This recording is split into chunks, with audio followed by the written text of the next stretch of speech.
First, one has to have a dream.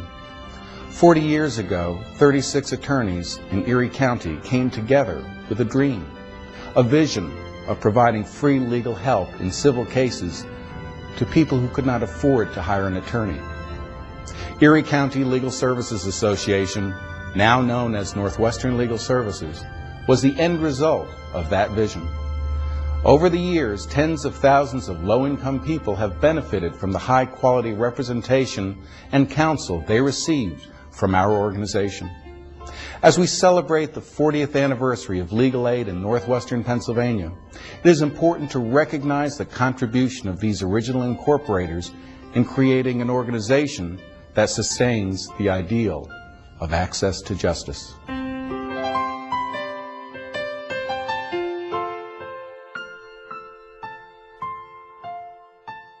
While the concept of legal aid took flight in Northwestern Pennsylvania 4 decades ago, fledgling efforts at legal services existed in the years following World War II.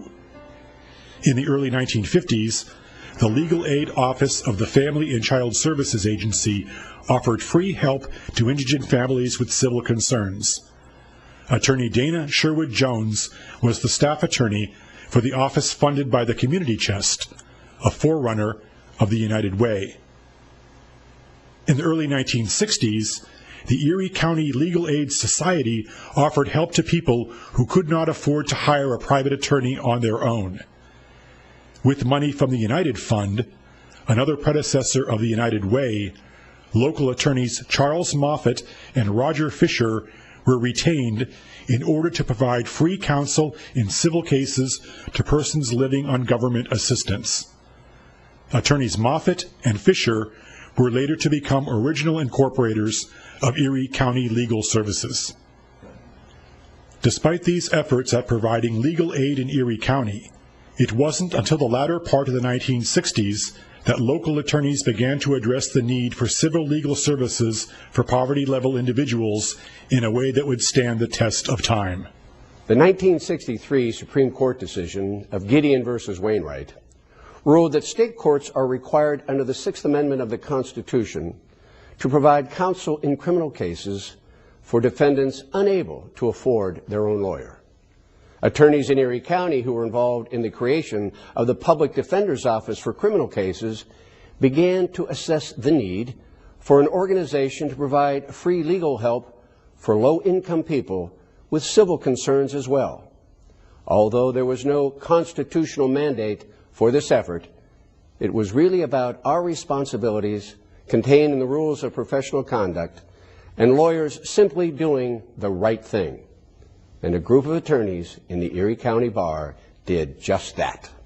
The leader for this initiative in Erie County was Admiral Stephen E. Jones, a decorated veteran of World War II and former director of U.S. Naval Intelligence. Admiral Jones returned to Erie following his retirement from the Navy and resumed the practice of law with attorneys Everett Benson and John Dwyer, and later with the firm of Knox, McLaughlin, Gornall, and Sennett until his death in 1997. It was during Admiral Jones' term as president of the Erie County Bar Association beginning in 1966 that legal aid as we know it today began to take shape locally. He was a tough guy, but in the later years, I didn't know that. He went to Michigan, and he was an All-American hockey player, goalie, no less, and then served in the Army or Navy as an admiral.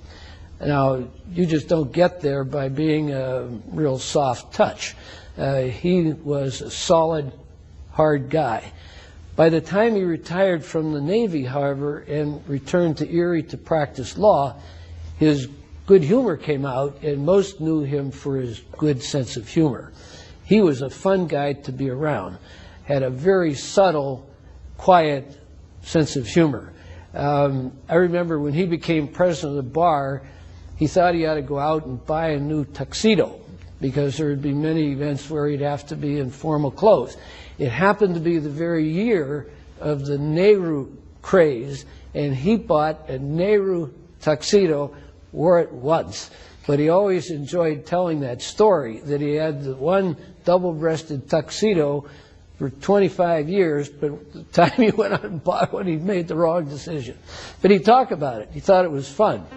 Admiral Jones organized a group of attorneys to look into the creation of a legal aid organization for civil cases as a counterpart to the Public Defender's Office. The group decided they needed to measure the need for civil legal services locally before they took formal steps to create an organization to meet that need. They designed an innovative pro bono project at a local neighborhood center to assess the situation. There were a number of us, I think primarily younger lawyers, who said that we would go to, I think what you said was Central City NATO at the time. I remember it was on the east side, on I think East 21st Street. And we went, I went one day a week, I went Thursday evenings. I believe you reminded me that others went on Tuesday evenings and then Saturday mornings. I was working at GE at the time, so I would go and interview clients for the work, and then I would take the cases and I would work on the cases. I had to find some way of meeting the clients later, either at the NATO Center or somewhere else, because it didn't work too well they're coming to GE for the work, but GE wanted the professionals and business people on the staff to be interested in work in community service, and they were happy to have me do it. And so I went there many Thursdays, took cases, performed the services for the clients, handled their cases, and we reported back after some months. And first the Bar Association saw a need, and then we were looking at funding agencies, local and state funding agencies. There might have been some federal dollars coming through in some manner too, and so we had to convince them that there was a need in Erie County. After meeting with low-income clients at the Central City NATO, 232 East 21st Street for nearly a year, the attorneys were convinced that a significant need existed in Erie for an organization dedicated to civil legal aid. In June 1969, 36 attorneys from the Erie County Bar signed the original Articles of Incorporation, creating the Erie County Legal Services Association, the organization that would change its name in later years to Northwestern Legal Services. Admiral Stephen Jones was the first board president, and J. Leonard Ostro was the first executive director. If Admiral Stephen Jones provided the leadership to create legal aid in northwestern Pennsylvania, Attorney J. Leonard Ostro was really the heart and soul of the effort. Respected by his peers as an attorney who set standards of excellence in the legal profession, he also made tremendous contributions to the community through his tireless work on behalf of civic and religious organizations. So he was an outstanding lawyer, well-liked among other lawyers, participated regularly in a Wednesday noon discussion group that numbered about 35 lawyers who ate together regularly and discussed legal matters. But he was not limited just to the practice. He was a member of the community at large and always had an interest in helping others. He was on the Housing Authority board. He was a member of the JCAC board. He was on the Erie City Study Commission that led to the strong mayor form of government. And then he became a councilman. The unusual aspect of his service as a councilman was that he was a Republican, and a rare admission that Republicans could serve on the Erie City Council. But his tenure there was noted mainly with good judgment and civility to other councilmen and to the people who came before him. As the first executive director of Erie County Legal Services, Leonard Ostro used his office in the Baldwin Building as the association's address until a temporary location was secured at Central City NATO, the place where the incorporators had met with low-income clients in order to demonstrate the need for legal aid. The first employee Ostro hired was attorney R. Knickerbocker Smith, a young attorney from Warren, Pennsylvania, who was fresh out of law school at the University of Arkansas. Nick Smith, as he was known to friends, was joined on the legal aid staff soon thereafter by attorney Dennis Sterrett. When I went to law school, I was 3 years late going. I worked for GE in accounting for 3 years. So I was 28 when I graduated, and then much to the dismay of my wife, I decided not to practice law right away. And I worked for a CPA firm in Cleveland, and then we wandered back to Carlisle where I'd gone to law school. And over an Easter vacation, I ran into Joe Messina. And Joe was on the board of incorporators with legal aid, and he saw me and he said, "Denny, how'd you like to interview for this job?" And at the time, I had no inclination to do anything like that, but the more I thought about it, maybe that's a good idea. And I talked to my wife about it, and she was excited about it. So I came to Erie for an interview, and that was in 1970. That was like March, April of 1970. I ended up getting the job, and I started in May of 70. And at the time, I was the second one hired. There was a fellow named Knickerbocker Smith, who was the first attorney. In addition to full-time attorneys Nick Smith and Dennis Sterrett, Leonard Ostro hired 5 part-time attorneys to help manage the growing caseload for Erie County Legal Services. One of the attorneys hired was Hobart Williams, who came to Erie as a member of the legal department at American Sterilizer Company. Pictured at the left in this photo, along with fellow legal aid attorneys Nick Smith, Leonard Ostro, and Dennis Sterrett, Williams was the first African American admitted to the Erie County Bar, and he was very active in a wide variety of civic causes until his death at the age of 48 in 1972. What they did is they hired 5 attorneys, and all about my age, maybe a little bit older, guys in their late 20s, early 30s, early 40s. There was there was Hobart Williams, who happened to be the ombudsman for the city, Chester Vendetti, who is still around today, Bobby Hain, who unfortunately died at a young age, what a wonderful guy, a fellow named Dick Barron, and Dan Kuhn. Dan Kuhn was the other one. So those 5. 3 of them are now deceased. Dan Kuhn's retired, and Chester Vendetti's still practicing law. So they were very helpful, and all of them nice guys. I enjoyed working with all 5 of them. Each of them had an assigned day. Monday through Friday, they had each had a separate day. I guess they were paid like on a per diem basis. They were young. They probably needed the money and enjoyed doing it. As the staff at Erie County Legal Services began to grow, so did the need for a more permanent space to house the organization. In 1970, it moved from the temporary location at Central City NATO on East 21st Street to an office in the Commerce Building at the corner of 12th and State Streets. Although legal aid in Erie County was now functioning as a law firm for poor people who could not afford an attorney in civil cases, challenges still confronted the new organization as it created an identity and developed its mission. In the early days, the first question was, what would we, the Legal Services Corporation, do? Okay, what kind of services were we going to provide? We couldn't just leave a carte blanche. First of all, we're going to have new attorneys come on and serve. There probably weren't going to be many of us who were doing the initial services.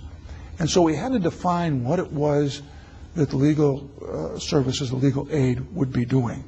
And we looked at some models from around the country, but we had to ask and answer questions as to what were the needs in Erie County. I know some people were concerned that you're going to have a bunch of fresh young lawyers come in, and the first thing they're going to do was involve in primarily class actions and try to do things, and the question was, were they really going to serve the needs of the people? Certainly there was room for some of that, but you wanted them to serve the needs that were there for the people. You wanted to be sure they weren't going to be doing the kind of cases that really the lawyers could do, other lawyers could do themselves, because we found out that there was plenty of need. As legal aid in Erie County began to take shape, it was clear that there were unmet civil legal needs in other parts of northwestern Pennsylvania. While the organization continued to serve clients primarily in Erie County through the early 1970s, by 1976, the program had expanded into 12 counties in northwestern Pennsylvania. Funding for the expansion was provided by Title 20 monies from the U.S. Department of Health, Education, and Welfare. In 1974, the Legal Services Corporation was created by Congress to administer federal funds for civil legal aid.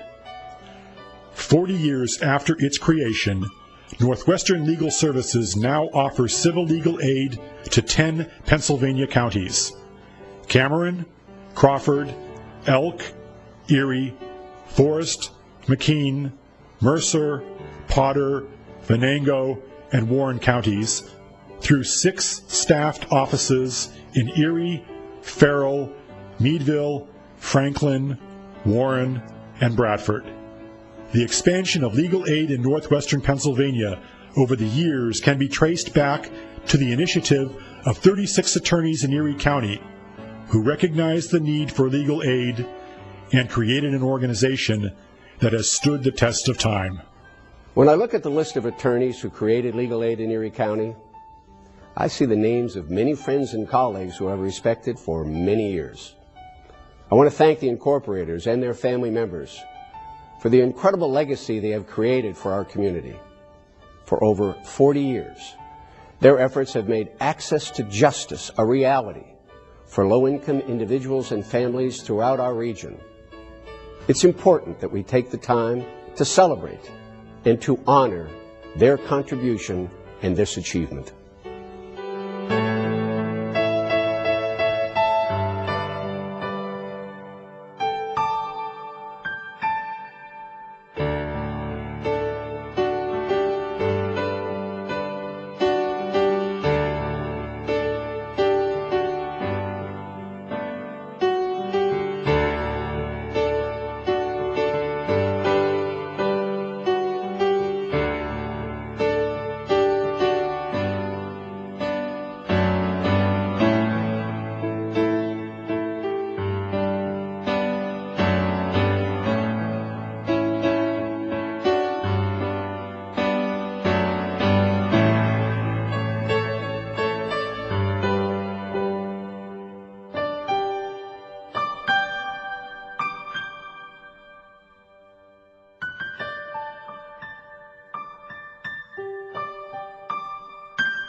As we look to the past and honor the legacy of the attorneys who created legal aid in the community we call home, it is important that we reflect on the powerful impact their actions continue to have today. Because of their efforts and the efforts of our staff, each year thousands of low-income men, women, and children continue to access free legal aid in Northwestern Pennsylvania. The result? Equal justice under the law. For example, last year our staff handled over 6,500 cases for low-income people. In 1969, a group of 36 attorneys in Erie County came together with a vision of providing free legal help in civil cases to people who could not afford to hire an attorney. Why did they do this? Because it was the right thing to do. 40 years later, their dream lives on. Northwestern Legal Services continues to grow, and Northwestern Legal Services continues to help.